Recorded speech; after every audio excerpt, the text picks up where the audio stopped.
This podcast is brought to you by Most Valuable Podcasts, leading the league in podcasting entertainment.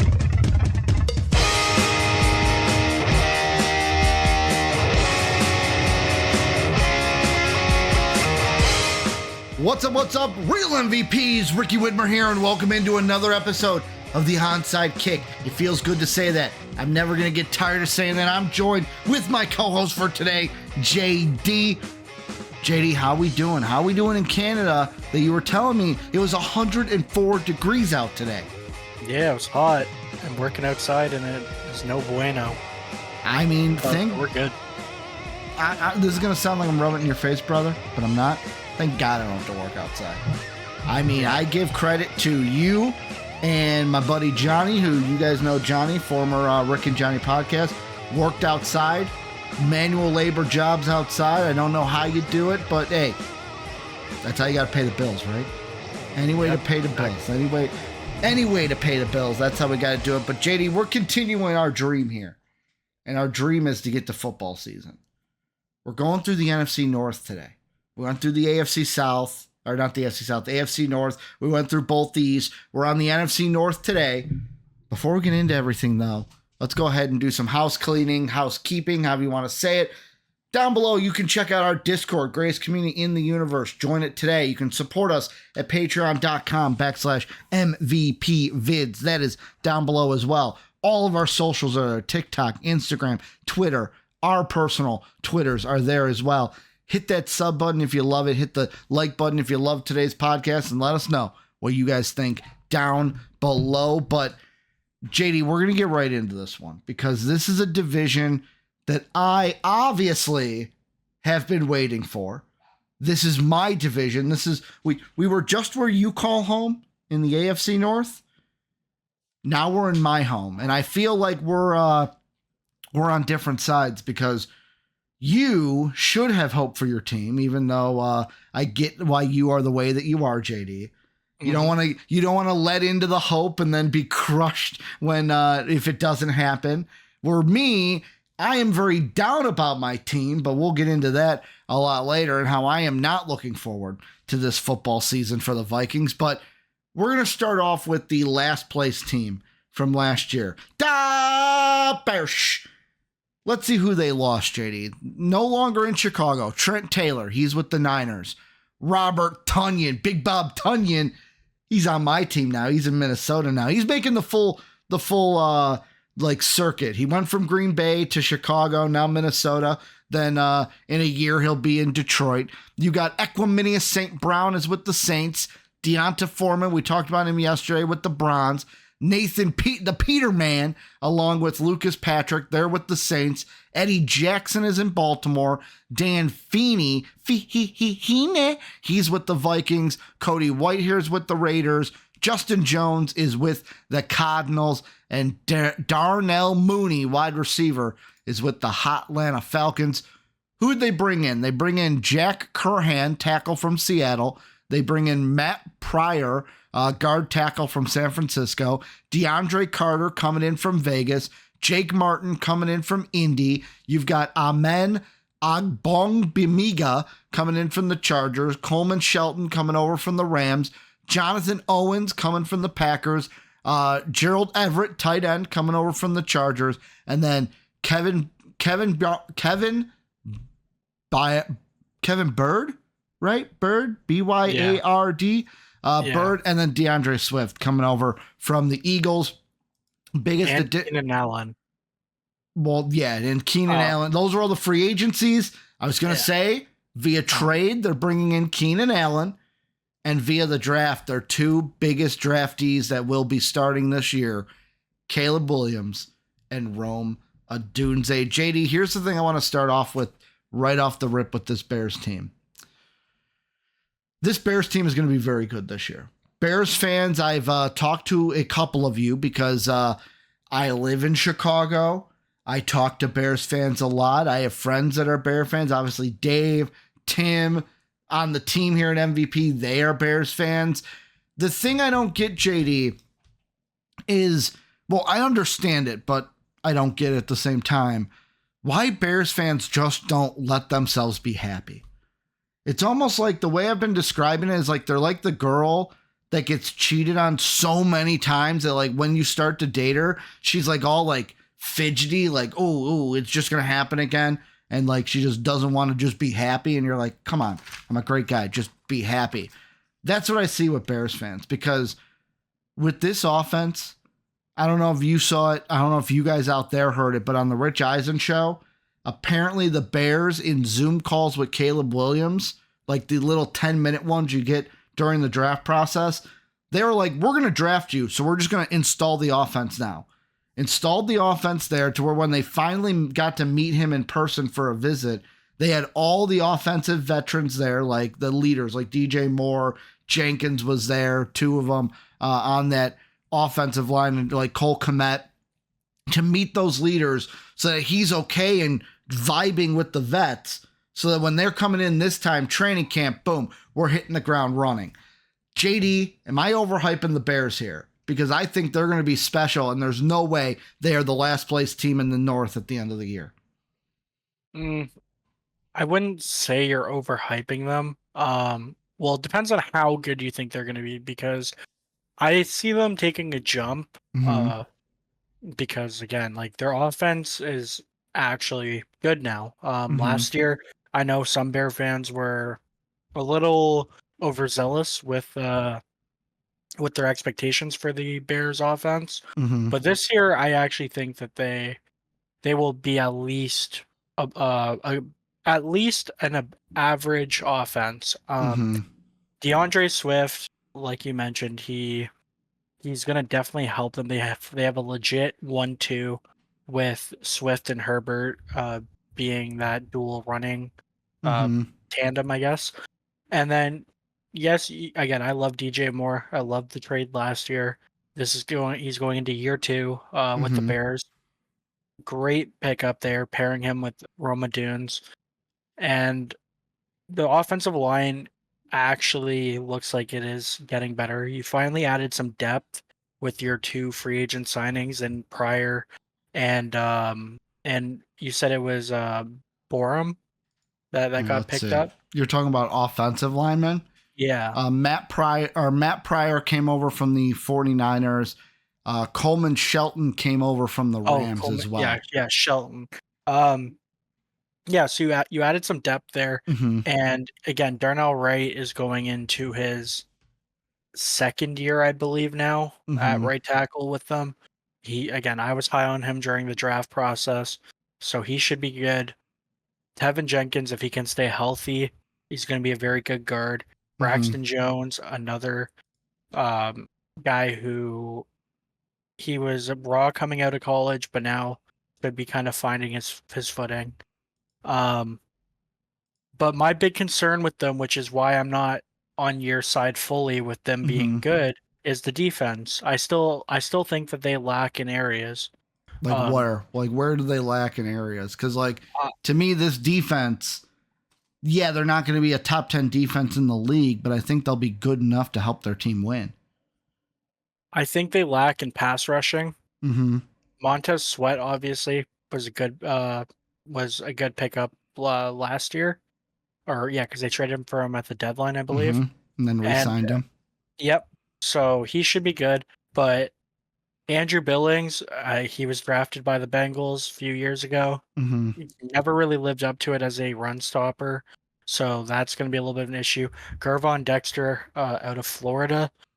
I was actually talking to Sam about him a few, I think it was about 2 months ago now, and I know Bear fans are excited for him because apparently he, like, the typical off-season hype up of about one certain player.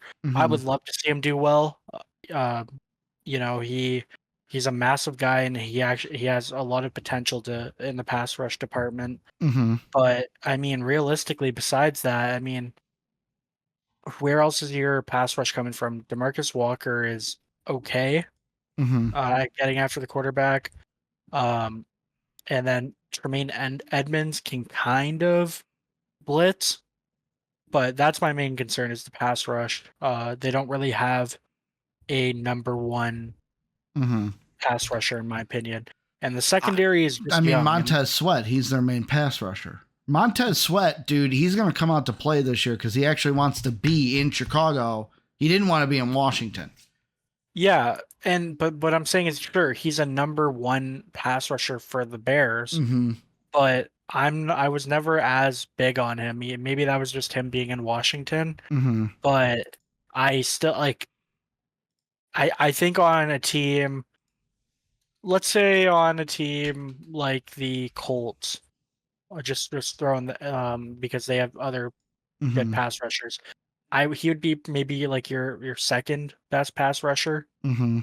So yes, he's the best pass rusher on the Bears, but that in my opinion, that's not really saying a whole lot. He's what, like an 8 sack guy usually. He had, so in 2023, he played 9 games with the Bears, 8 with Washington, had 6 sacks with the Bears, 6.5 with Washington.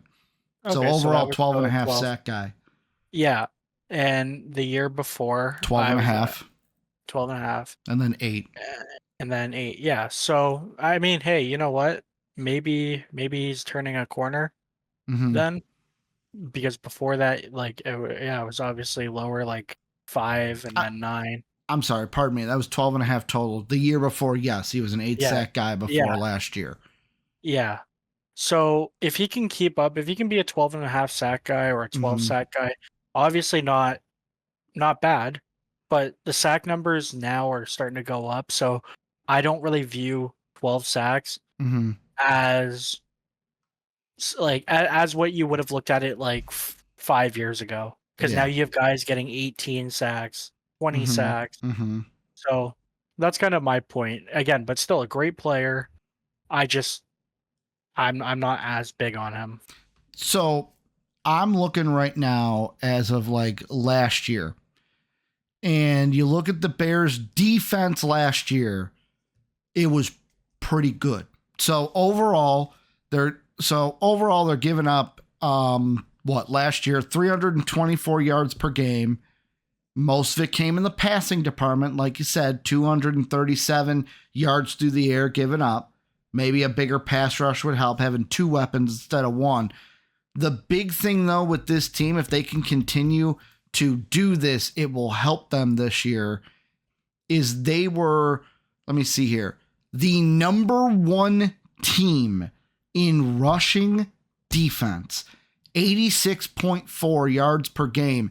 The next team behind them at 88.8, the Detroit Lions in their division. Like, they were up there with the Lions and the Niners with stopping the run. And when it came to points per game, 22 points given up is not bad. It's not great. Like, obviously, you look at the best team, the best defense with points per game, you had 3 of them. You had the Ravens at 16.5, you had the Chiefs at 17.3, and the Niners at 17.5. Championship aspirations for those teams. So, like, yeah, you might want to shave that down a little bit. The thing I look at, though, is the offense. As long as the offense does better, this team will be better, because just in one simple stat alone, JD, well, 2. 1, points per game. Simple math here. Your defense is giving up 22 points per game, but your offense is only averaging 20 points per game. You're going to lose most of your games because you're just not going to be able to score enough. The other thing that was concerning for them is 91.4 rushing yards per game, which there were only 3 teams behind them: the Raiders, your Bengals, and the Buccaneers. Now, correct me if I'm wrong, because I can't remember. Joe Mixon, injury trouble last year, right? Like, him and Joe Burrow had injury, or was it just Joe Mixon not playing well last year? I think Mixon might have missed a game or 2. It was just our running scheme was not good, and our offensive line was not good at creating holes. But there was moments towards the end of the season, like about halfway point, where Mixon started picking it up. Yeah, like you said, maybe it's the picking up, because overall, like, if you just look at how many yards he had, he was 1,000-yard rusher last year. Yeah. With 9 he touchdowns. started off really slow. Like, for the first half of the season, he was averaging, I think, like 3.8 yards per carry. Yeah. So that's not that great.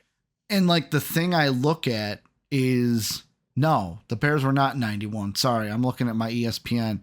No, never mind. I was looking at the wrong team. They were 141 yards rushing, so I'm completely off. It's just the 21 points that ain't going to do it, and I feel like this is the main point I was going to go to.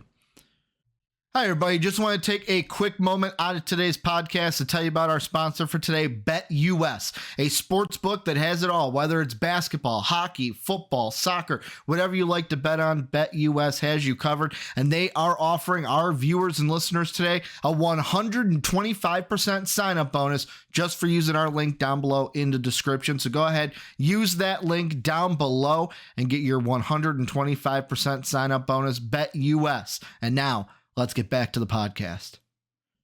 Caleb Williams, he's going to be really good. The weapons they added, wide receiver wise, if Keenan Allen can stay healthy, phenomenal. That's the only question mark I have offensively is, will Keenan Allen stay healthy? Because they add Keenan Allen, they add Roma Dunes, who I loved in the draft. And then one guy that I'm hearing a lot from Bear fans, JD, on the ground here in Chicago, they are really excited about DeAndre Swift here. They are really excited about DeAndre Swift, who should be, let's be honest, if he's not the main back over Khalil Herbert, we've got some problems. But they are very excited about DeAndre Swift and what he can do, not just as a runner, but in the pass game as well with Caleb Williams. Like, I'm sitting here, JD, I hate to say this is going to be overhyping the Bears. I know you're going to think this. The Bears have the potential to be this year's Houston Texans. What the Texans were last year, Bears could be this year. They have the defense, they boosted up their offense, and they have the third easiest schedule in football. Yeah, I mean, I don't hate that comparison. I thought you were going to say I'm overhyping them. No, I don't hate that comparison because, again, like, not to toot my own horn, but I feel like I was one of the few last year who were high on the Texans coming in. But again, maybe in this situation, you're going to be one of the few who are like not Bear fans who are just higher on the Bears. I mean, do I see a world where they are the Texans who are like a wild card team? Yeah, because now again, I think their offense can be elite if things go right. If DeAndre Swift stays healthy, if DJ Moore again takes that extra step now in year 2 with the Bears, Roma Dunes has a great rookie season, our offensive line stays healthy, all those things that can contribute to them being next year or this year's Houston Texans. And one of the things I will say is I do have to throw this out there. Is you said it perfectly. You knew where I was going. Wild card team. The only difference with the Bears, they could be this year's Texans, but they're not going to win the division. Let's not get ahead of ourselves. The Lions and the Packers are fighting for the division. The Bears will be fighting for a wild card spot. Yeah. And I mean, that's what I figured you meant. That's why, like, I didn't. I just want to make it out there for people listening who might not. You and I are friends. I can say things. You're like, okay, I know what he means. I want to clarify it for you guys out there that I'm not thinking the Bears are going to win the North. No, and like I said, I think it's going to be a toss-up.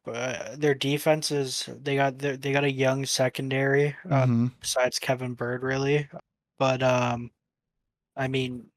Yeah, it's just, are they going to be able to stop the big plays on defense? And is their offense going to actually be consistent? Because again, with a rookie quarterback, for as good as I think Caleb Williams is going to be, he's going to be a rookie quarterback. You can't expect him to throw for 5,000 yards and 35 touchdowns as a rookie. What did Caleb Williams do last year?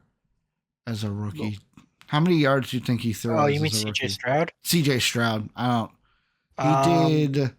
I'm gonna say 4,300. 41, just over 4,100 yards. Oh, okay. 23 touchdowns, 5 interceptions. Yeah, which pretty solid. Bless you. I had to sneeze. I at least muted the mic so you guys didn't hear that. I just think the Bears are going to be really good, and yeah, I'm kind of like segueing over, JD, into my team before we even get to what we lost and what we brought in.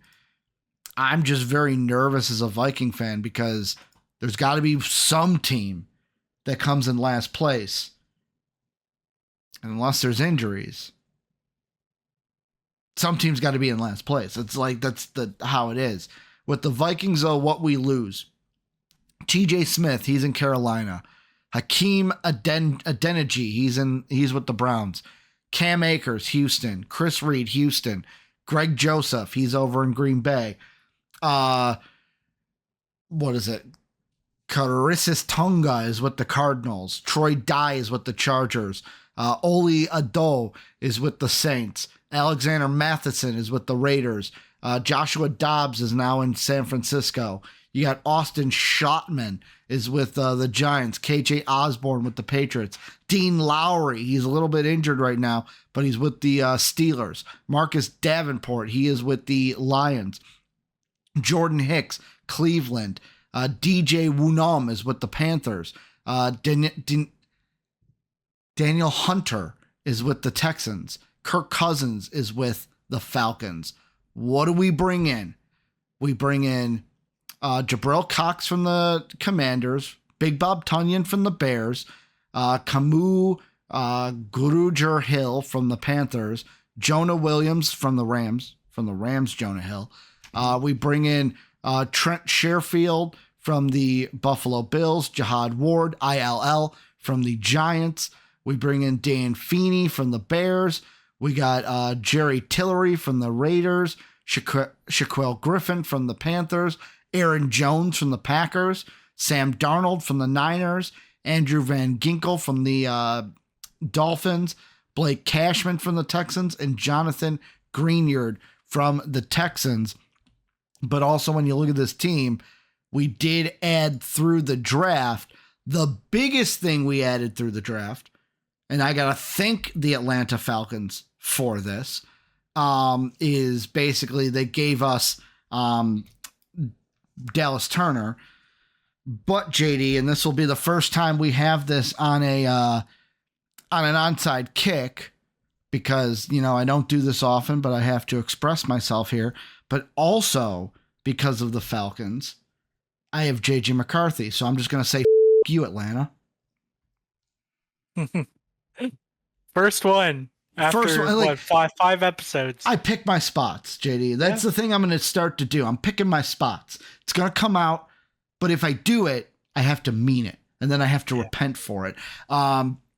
Because that's the thing. I don't like to do that. I don't like to have to go and then repent for, oh man, I sinned. But go ahead, JJ McCarthy. Like, it's a double-edged sword. Falcons picked Penix, the guy the Vikings would have drafted, the guy I wanted. Double-edged sword. It's like your mother-in-law going off the hill in the Cadillac. You got mixed feelings. I got JJ McCarthy on one side. I got, and thanks to Coach Green for that one. If you don't know what I'm talking about, go on Instagram or Twitter, look up Coach Green. He's great. He's got great sayings. I got that one from him. But I got Dallas Turner, but I also got JJ McCarthy. Here's the question I'm going to lead off with you, JD, and this is one where I have a coworker who I believe works for, I think it's called BetQL, which is a radio station that deals with like sports gambling with their sports talk. He said they had a Vikings insider on their show. And he said, the Viking insider said that he was going to place serious money on Sam Darnold to win comeback player of the year this year. Is Sam Darnold going to be the answer for the Vikings this year, or will I see JJ McCarthy at some point this year? I think Sam Darnold will be the starter for most of the season, just because I don't think I don't think the Vikings have high expectations this year. I think they know that they're probably, well, not probably, they are the worst team in the North. We do have an okay defense. And if you look at our offense, we got weapons. We got Aaron Jones. We got wide receivers. We got TJ Hawkinson. We just don't have the most important position, which is a quarterback. Well, now you also don't have Jordan Addison. The guy's out here being... Okay. We still Not a have great him. first He's just got to focus on himself for a bit. 3-game suspension, and if he Jordan, please, I'm pleading with you. Don't be dumb. Don't squander this moment. You got a slap on the wrist, 3 games. Please don't drink and drive. Just please. It's the dumbest thing you can do. You want to squander your football dreams? Please for me, just stay on this team. Yeah. But because you know what's going to happen. He'll be stupid. He'll get kicked off the Vikings. Then he'll go to a team that actually like wants to help him get better, like mentally.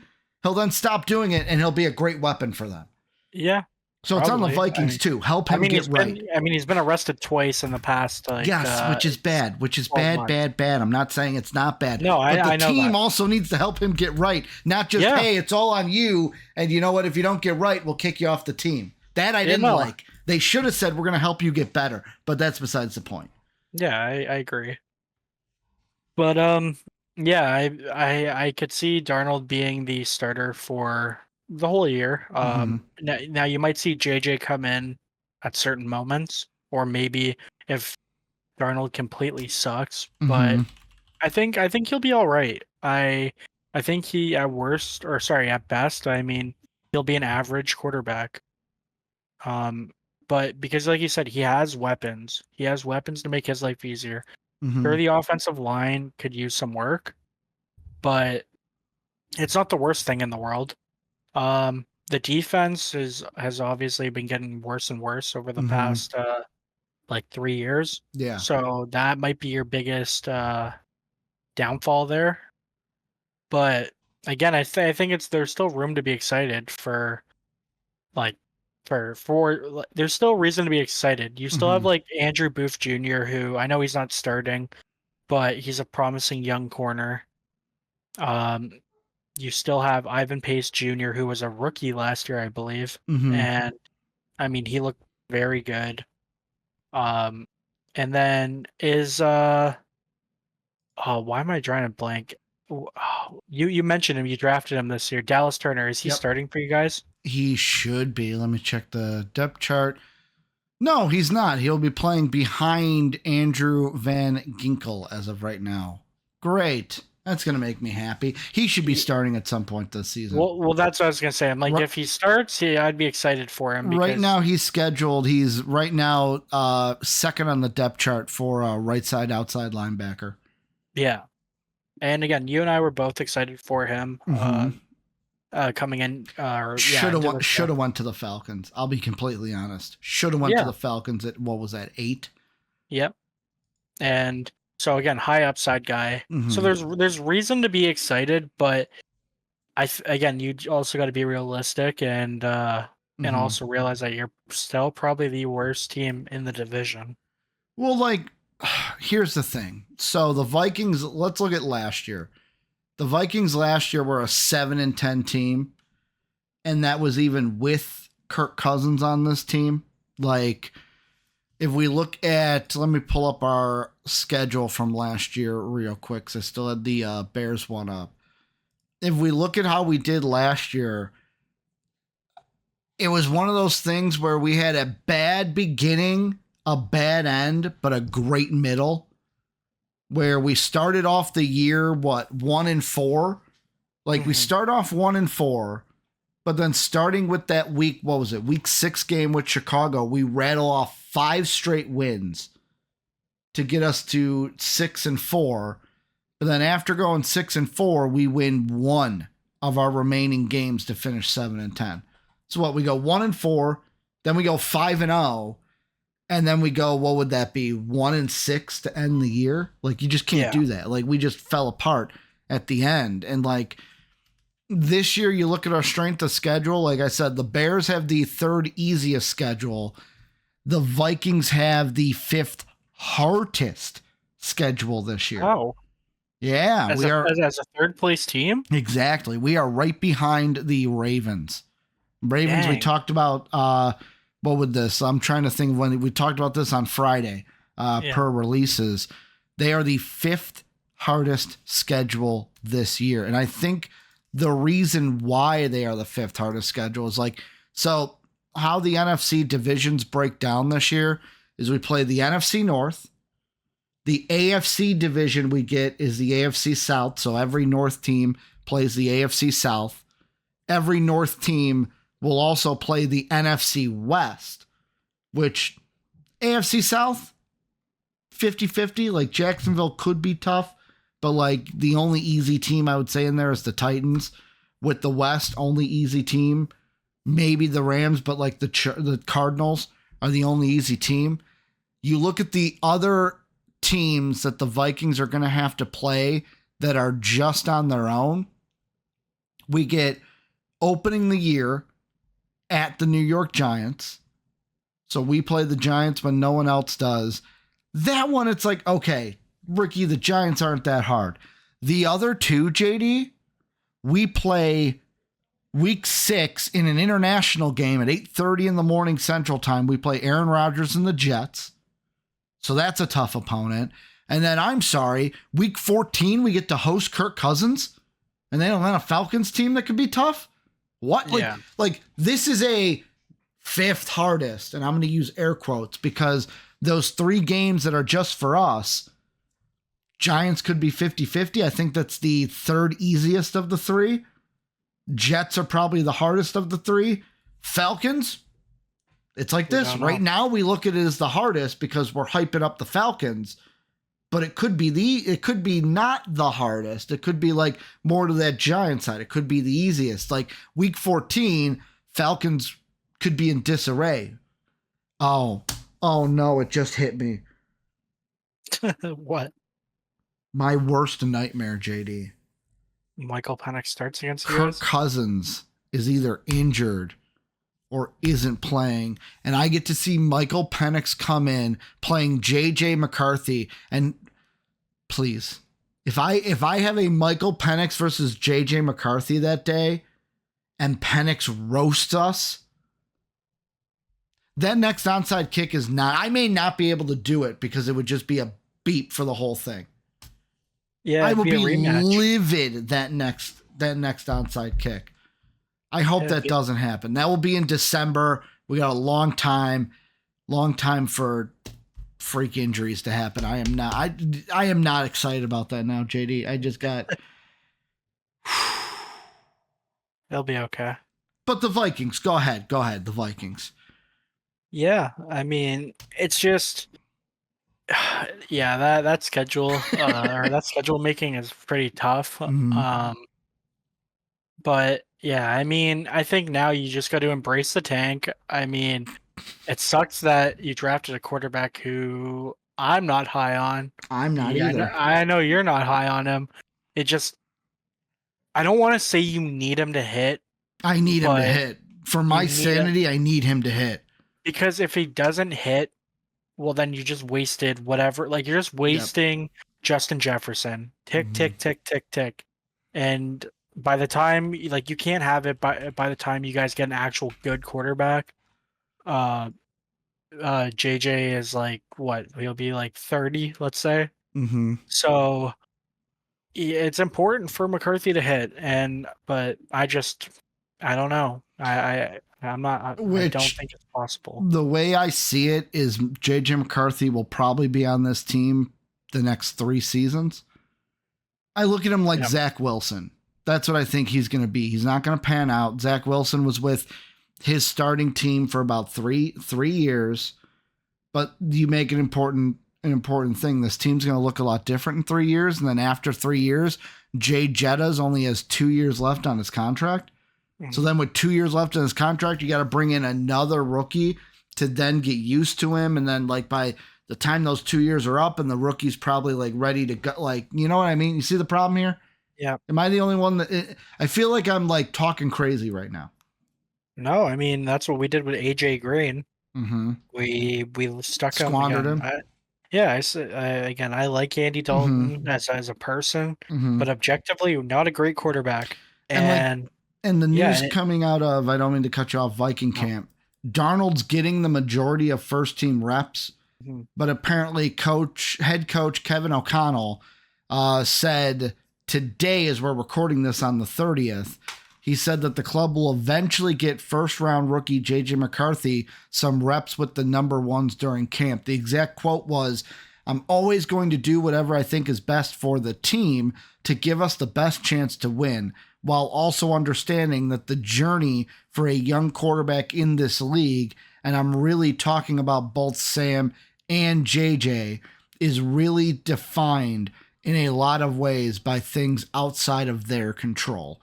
I think we set up a plan that gives both of these guys a ton of reps throughout training camp. I did feel like Sam, though his work in the spring and where he's at in his career, earned the right to have the bulk of the first team reps early on. But we've got a plan to get JJ some reps as well.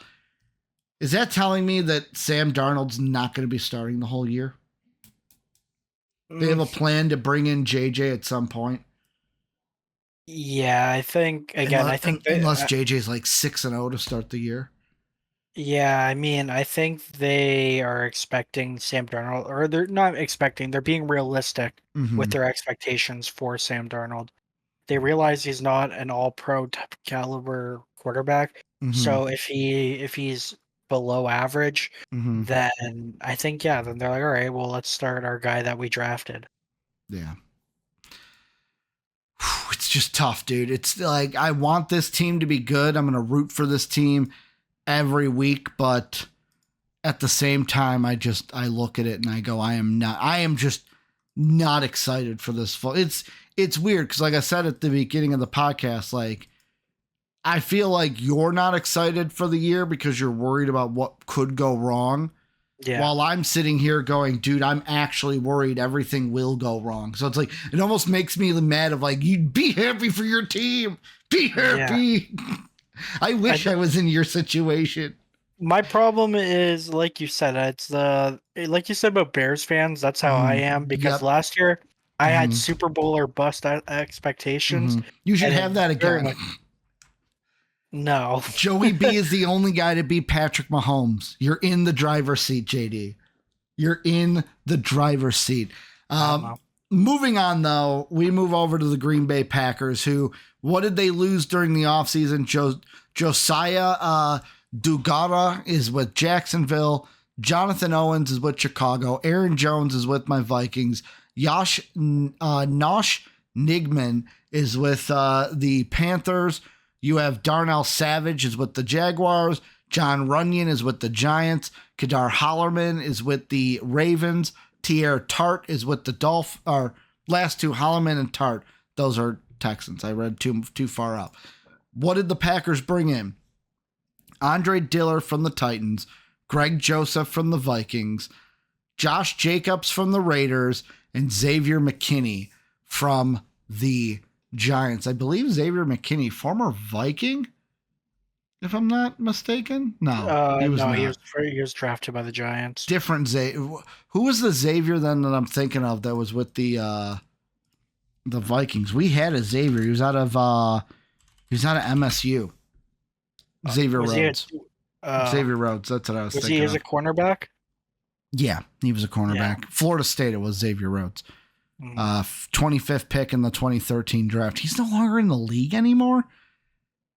11 years? Yeah, he hasn't played since 2022. Damn, Xavier Rhodes. Where'd you go? But the Packers, the big thing, JD, this is what we got to start off with the Packers. Jordan Love. He's the talk of the town right now because the man got himself paid, JD. Paid. Let me pull up this contract real quick. I'm going to pull up Spot Rack for it to give us the exact details of it. So it's a contract extension that will start after this year. It is a 4-year extension worth $220 million with a $75 million signing bonus. Here's the question I got to ask you with this, JD, because I feel like opinions are mixed. Jordan Love's been with this team 4 years. Last year was his first year as the main guy, the starter for this team. Did well. Packers are like, okay, we're going to give you your money and we're going to extend you. Right decision, wrong decision. What do you think? Good, bad for the Packers?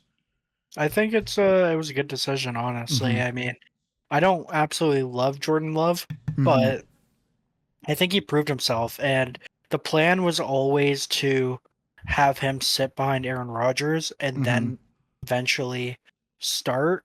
So by them starting him last year once Rodgers left, I Mm-hmm. mean, you always kind of knew that this was going to happen. It wasn't like he was going to get a lot of experience early on in his Yeah. career. So I think that was just the risk that they took, and it paid off. Well, it might pay off, but because I know people are saying, oh, well, he shouldn't be the highest paid quarterback, which I agree, but at the same time, this is just how the NFL is. It's not always the best quarterback Mm-hmm. getting the most paid. It's like it's same thing in the NBA with how these with how these salaries just are now. Mm-hmm. You're gonna see a bunch of mid guys become the best Do you or think highest paid Jordan player. Love is mid? No, no, but what I'm saying is you see Okay. mid quarterbacks Okay. like Derek Carr was Yeah. was the highest paid quarterback at one point, Yeah. and he's been terrible. It's So it's always the next quarterback. And here's the thing yeah, about quarterbacks that I don't think people understand. You know how Kawhi Leonard used to say board man gets paid? yeah, Well, in the NFL, it should be throw man gets paid. If you can throw the exactly. ball very well, throw man gets paid. That's just what happens. And the Yeah. next one down the line is going to get paid more than the guy before it. And go ahead. Go ahead. You were going to say Well, no, something. I was just gonna say yeah, but you're right because personally, I don't think Jordan Love is a top five quarterback. Mm-hmm. I maybe there's an argument he sneaks into the top 10, Mm-hmm. but just after last season, obviously this season he can still improve and Mm-hmm. get into that conversation. But yeah, so I think you're right. As long as you're an average quarterback, Mm-hmm. you have a chance to become the highest paid player because teams need quarterbacks. They're hard to come by. So you have all the leverage. You basically tell the team, give me a blank check, and most teams will have to do it. I don't even think that was it. It's not even the blank check. It's just the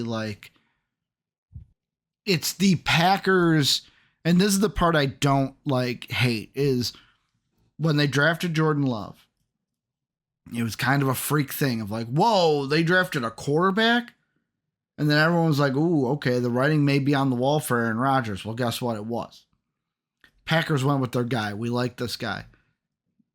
They're just doing it again. Hey, this is our guy. We're going to pay our guy. We're going to keep our guy. And like you said, quarterback, most important position in football. That and pass rushing. That is a staple of the Onside Kick podcast. I would ask Mark every single time, JD.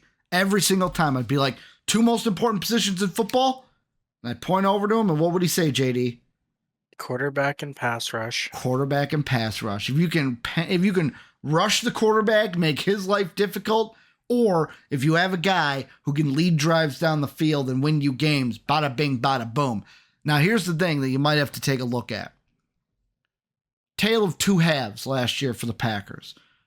They started off 2-5. Even worse, we'll say they start off 3-6. So 9 games into the year, halfway through the season pretty much, you're losing. But it was after that moment. They went, what? They finished 9-8. They went 6-2 the rest of the way, with those losses being a 2-point loss to the Giants on Monday Night Football, and then a 14-point loss to Tampa Bay. And they were back-to-back, and then boom, they won their last 3. This was a team that, which team will we get now? Jordan Love seemed to struggle early, found his success late. And that means, okay, maybe he can pull that in. The other thing, too, you have to think about, quarterback coach, boom, it's a marriage. LaFleur and Love can make it work. I don't have any issues that, they're not going to make it work. Oh, this is going to end in tragedy. Nuh-uh. As that lady would say, nuh-uh. They're going to make it work. This team will make it work. Packers, will they win the division? I don't know. It depends on what the Lions do. But this team should be one of the top 2 teams in this division next year, or this year, I should say. Yeah, I agree with that. I mean, again, their team is still well rounded. Mm-hmm. They've lost pieces, after Rodgers left, Mm-hmm. but I think they've done a good job drafting, and they kept most of their core together, which was Yeah. very important. So I for sure see them being a top 2 team in this division. And lastly, I want to say about this team, they drafted really well in my mind. Mm-hmm. Like, so Josh Jacobs, he's going to probably come and be the bell cow for this team. But who will they have behind him? They have A.J. Dillon and rookie Marshawn Lloyd out of USC. Starting on the line this year will be Jordan Morgan, who I believe Arizona. Let me see if I got that right. Yeah, Arizona. So he'll probably be starting for this team. They'll probably have him at right guard right now is where they have him slated. Javon Bullard is going to probably come in out of Georgia and be their free safety. But then also they have Callan King, rookie coming in, being a depth corner for them right now. And then being the backup middle linebacker, a guy both you and I liked in the draft from Texas A&M, Edgerrin Cooper. Like, that was a steal for them. So, like, this team has pieces. Yes, they didn't need a lot of free agency. They didn't need splashes there because they got it all through the draft. Yeah, exactly. So again, I think through the draft mainly, Mm-hmm. they like I said, they've recouped a lot of the talent that they've lost. Their secondary is very solid. Mm-hmm. Their linebacking maybe is what gives me the biggest question marks, but Mm-hmm. again, it's still a young group, right? Yep. So I mean, yeah, they should be good. I mean, d- not Super Bowl contenders in my opinion, Mm-hmm. but they could still be a wild card team. This Maybe is, make it to the divisional round. I mean, this is a team, if you looked at it last year, they did make it to the divisional round, almost made it to the conference championship. They only lost to the Niners by 3. Yeah. So, I mean, hey, who knows? Who knows what step they're going to take this year, but at least they got the team to do it. Last but not least, let's look at the Lions. A lot of people are mad at the Lions right now, JD. Oh, the Hulkster, Hulkamania running wild on you, brother. They're mad because Dan Campbell cut a promo with the Hulkster, and how dare you, the Hulkster was at the RNC, and how dare you, he ripped his shirt. Whatever. They were having fun. Come on, they were having fun. When did the fun police come? As my dogs are going to bark because I think my mom ordered a pizza. So the pizza guy's here, so you're just going to have to worry about our deal with my dogs barking. What did the Lions lose this year, JD, in free agency? Well, they lost Jerry Jacobs. He's in LA. You've got Anthony Pittman. He's with Washington. Cameron Sutton. He's with the Steelers. Matt Nelson. He's with the Giants. Will Harris. He's with the Saints. Benito Jones is with the Dolphins. Josh Reynolds is with the Broncos. And then we've got Chauncey Gardner-Johnson. He's with the Eagles. And Jonah Jackson, he is with the Rams. What did they bring in from free agency? Well, according to this, Spot Rack can't be right here, can it? Huh. Here it is. There we go. I was so confused. They brought in David Betta from the Commanders, Kevin Zeitler from the Ravens, Marcus Davenport from the Vikings, Mick Robinson from the Raiders, and DJ Reader from your Cincinnati Bengals. Coming in from the draft this year from them, they have Giovanni Manu, who right now is backing up Taylor Decker at left tackle. They also brought in Terrion Arnold, who's probably going to start for them at right corner. JD, is this the team to beat still in the NFC North? Yeah, I mean, it's not even spoiling our predictions, but yeah, I think they are head and shoulders the class of the NFC North. They didn't lose any weapons on offense. Same weapons coming back. No, and even the guys that they lost on defense, like Chauncey Gardner-Johnson and Cam Sutton, they struggled for them. So realistically, how much of a what's the word, like, of a regression? of a regression. How much of a downcline is it going to be, JD? Yeah, how much of a downcline? Are they going to be? I don't think it's going to really matter. They still got lots of talent on the offense. Yeah. Jared Goff, again, I was talking to our Lions fan in the Discord, Kai. Jared Goff is fine. He's kind of revived his career a little bit, but I still don't believe he is the guy to win you a Super Bowl. But you still have probably the best offensive line in football. You have Sam Laporta, who was good last year, going into year 2. Jameson Williams has apparently looked good in in training camp. So that if he can improve that, that'll be good for them. Amon-Ra St. Brown, one of the better receivers in the league. So yeah, and then on defense, like I said when it was the Bengals segment, DJ Reader is an unreal get. Once he becomes healthy, he will improve their run defense massively, and he'll help free up blockers for Aiden Hutchinson and Marcus Davenport. Their linebackers are still very good with Jack Campbell and Alex Anzalone. And then their secondary is still the we gotta see. Yeah, they got Carlton Davis, and Terrion Arnold is a rookie, so hopefully he doesn't really struggle like most rookie corners do.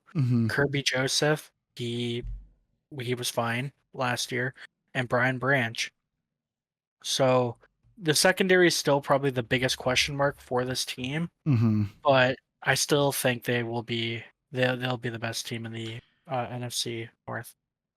Now, I got one thing that I'm thinking about coming into this year with the Lions, because I will say, for a team like the Lions, and we're going to deal with teams like this, we haven't really dealt with one because like the Ravens, they had Derrick Henry, and we were talking about, wow, they had a lot of changes. The Lions didn't really, like, none of the free, like you mentioned DJ Reader, he's going to help when he's healthy. But, like, they didn't have a big storyline of, like, oh, man, Derrick Henry's here, and what's that going to mean? This team is good. You and I could talk until we're blue in the face, repeat ourselves. This team is good. They should win the North this year. But there is one thing I'm looking for this year that's kind of like a cherry on top kind of a thing. So, for those of you who have not watched it, the Receiver series on Netflix, Amon-Ra St. Brown is on it. And it came out through that series that last year, early in the season last year, he tore his oblique right off the bone. Dang. He missed, 1 or 2 games, came back, played the rest of the year with the oblique torn off its bone. And at the beginning of the year, JD, he had a goal for himself. 1,500 yards, 10 touchdowns. And with his oblique torn completely off the bone, he had 15-10 and 10 touchdowns.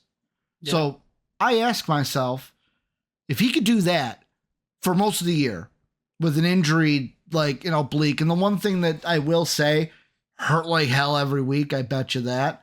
But it's kind of like we deal with this in wrestling. We're like when Cody had the torn pectoral, once it's torn off the bone, like Cody said, wrestling it, yeah, it hurt like hell. There was one point he said where he felt like he was going to throw up.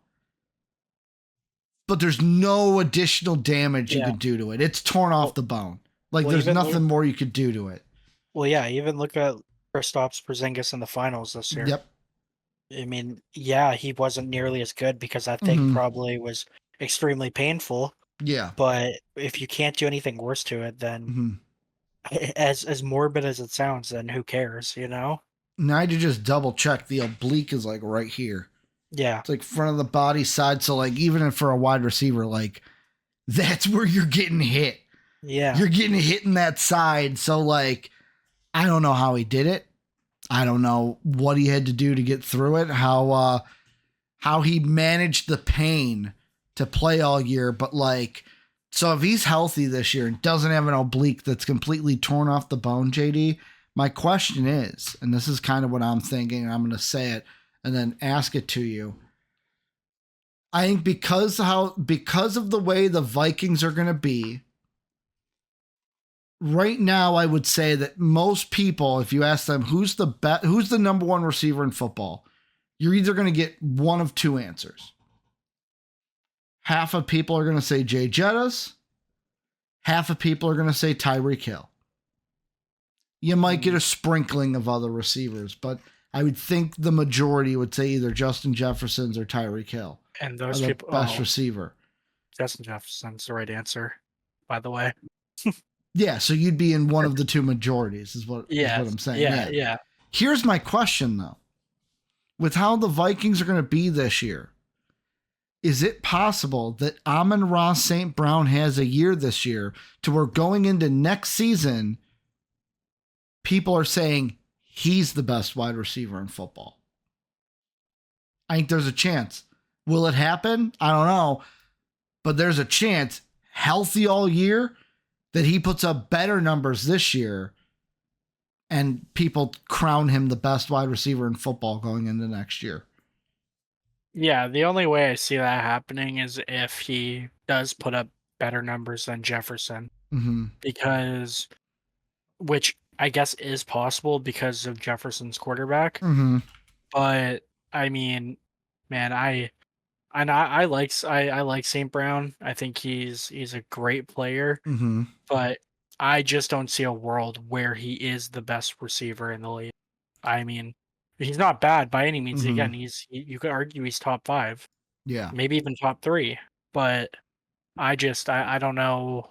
I think there's a pretty big gap between Jefferson, then Hill, and then whoever the third option is. So I'm going to go 2020. I'll go 2021 because 2020 was the COVID year. I hate the COVID year. So since 2020, I'm just going to give you the top 3 in receiving each year. 2021, Cooper Kupp at the top with like just over 1,900 yards.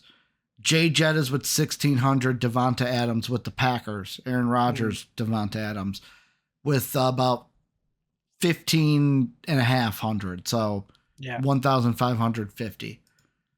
Then 2022, Jay Jettas at the top, 1,800. Tyreek Hill with the Dolphins, 1,700. Devonta Adams again, 1,500. And then we get to last year. Tyreek Hill, almost 1,800. He was one away from 1,800. CeeDee Lamb, 1,700. Amon-Ra St. Brown, 1,500. Jay Jettas last year only had, he only played 10 games. We got to put that in. Yeah. He only played 10 games, but he only had 1,000 yards. Just over 1,000 yards. Yeah, so he was on pace probably for about 1,700. You think so? Yeah. Well, if he played 10 games, or maybe 16. Because he would have had, 7 more games? Yeah. If he played all of them? Yeah. So I guess you're right. Maybe about 700 yards. The thing is, if he's not able to, if he's even third, if let's say it's like Tyreek Hill, Amon-Ra St. Brown, Jay Jettas, at the very least, I think after this year, Amon-Ra St. Brown will be added into the conversation. Yeah. Or it's not just a 2-dog race for number 1 wide receiver. It's now a 3-dog race. Yeah. Because he is very good. No, yeah, that's something. He's very good. Mm-hmm. I just think it's too early to crown him in that conversation. And also Puka Nacua. We haven't gotten to Puka Nacua, but how good is he going to be this year? Yeah. Cooper Kupp's going to be healthy, hopefully this year for the Rams. There's a lot of good wide receivers in the league. Mm-hmm. The only thing with Amon-Ra St. Brown is he's had an increase every year in the league. 912, 1,161, 1,515. I would be shocked if his goal this year, should just be, instead of an exact number, it should be number 1 receiver in receiving, which you're probably going to need 1,800 yards plus to do. Yeah, exactly. And I mean, 1,500 yards is 1,500 yards, I feel like now is the way we used to look at like 1,200 yards or 1,300 yards. Its offense is going up. It's still very impressive, but yeah, I think now you're like you said, his goal should be the number one wide receiver, and that would probably put him up around 1,800 yards. So I got a question for you. Yeah. Cooper Kupp in 2021 was the last closest we had to this. Will anybody this year beat Calvin Johnson's 1964? Cooper Kupp was the closest in 2021 with 1947. And then we had Jay Jetta's 1809 is sixth best for a single season. Tyreek Hill's 1799 last year was seventh best. Yeah, I'll say yes. Who? Even though I don't think he's the best wide receiver in the league, I want to say Tyreek Hill. Just the way that offense is, I just view him as the most likely to do it. I'm going to be bold. Very bold. If it gets broken, it's Amon-Ra St. Brown. Yeah. Or Puka Nacua. You're buying fully into Puka. I'm buying into Puka. Like if Matthew Stafford is playing for them, that's the caveat. Like, yeah. Obviously, if the starter is Stetson Bennett for the Rams, and I know that we'll probably get to that division. I think that's like the last division we're in.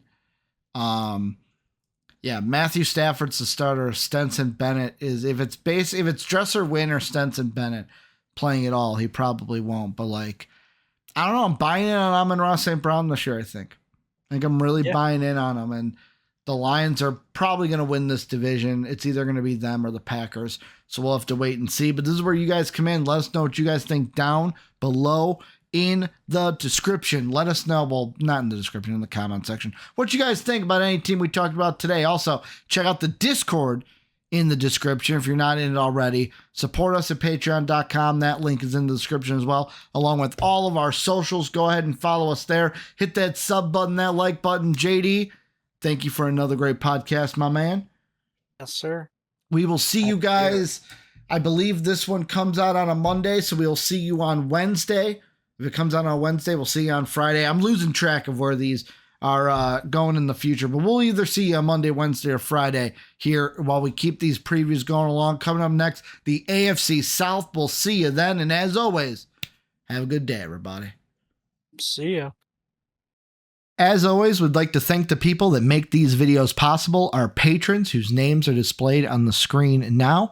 If you would like to become a patron, go ahead and click the Patreon icon in the bottom right. And if you'd like to check out another video from MVP Sports, hit the video in the upper left. As always, thanks for watching.